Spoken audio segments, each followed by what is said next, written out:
thank you all for coming here today. I'd like to open with a few questions. How many here have experienced some type of miscommunication in either a current romantic relationship or a previous romantic relationship? Okay. Now, how many people here have been taught specifically through like a class on how to manage these miscommunications? Okay.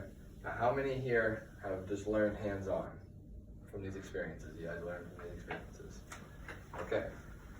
Let's face it, we're all going to experience some type of miscommunication. It's part of the human experience, especially in romantic relationships. We're going to have it. It's inevitable. So don't we think that it's important that we should learn how to handle these miscommunications? Then it all goes back to our communication skills and how we utilize them. And communication is more than just a skill. No one is born an expert communicator. It is a learned skill that we practice and apply throughout our lives. And failure to educate young adolescents the importance of effective and competent communication in romantic relationships can reverberate negatively throughout their lives. This leads to failed relationships and many divorces. John Gottman, who is a professor from the University of Washington who has studied couple behavior for over 40 years, states that communication issues are the #1 leading cause for divorces and marriages, accounting for 63% of divorces. Yet the school system, the current school system, hardly recognizes the importance of these skills. I believe there should be required classes in school that teach us how to communicate in romantic relationships.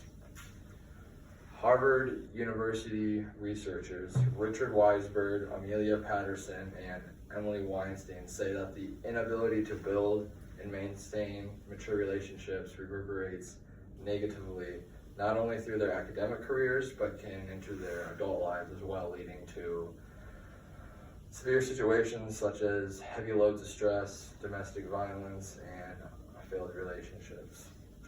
Now, the same 3 researchers surveyed high school and college kids throughout the nation back in 2016, and they asked them their thoughts and opinions on the current sex ed program. 70% of these students stated that they would rather learn about establishing, maintaining, and communicating professionally in romantic relationships, while the other 30% reported they wanted to learn about healthy coping methods for dealing with breakups. According to Weisberg, Patterson, and Weinstein, parents struggle with passing on their own wisdom and having these conversations with their kids. Therefore, the only realistic and rewarding experience is teach this in school, because we're in school our entire lives. Countries like South Korea, Norway, and New Zealand mandate general relationship communication classes in earlier grades than romantic ones in middle and high school. Learning these skills at a young age can help us throughout our lives, especially into marriage. Marriage just happens to be very crucial for our health.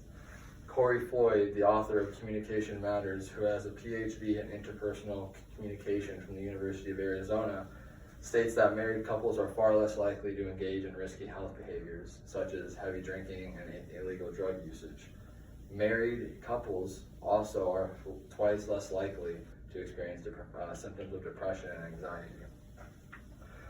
Another negative effect of using these poor communication skills is this can lead to some situations can take small situations and cause them to get blown out of proportion, such as severe cases can lead to domestic violence, which Dr. Claire McCarthy states, who is a primary care pediatrician at Boston Children's Hospital and an assistant professor of pediatrics at Harvard Medical School, says 17 out of 20 high school girls are mentally or physically abused in romantic relationships.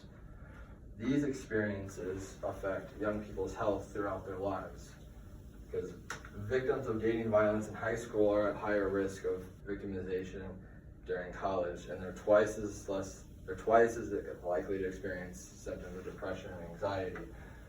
Now, 48% of female survivors experience intimate partner violence for the first time between the ages of 18 and 24.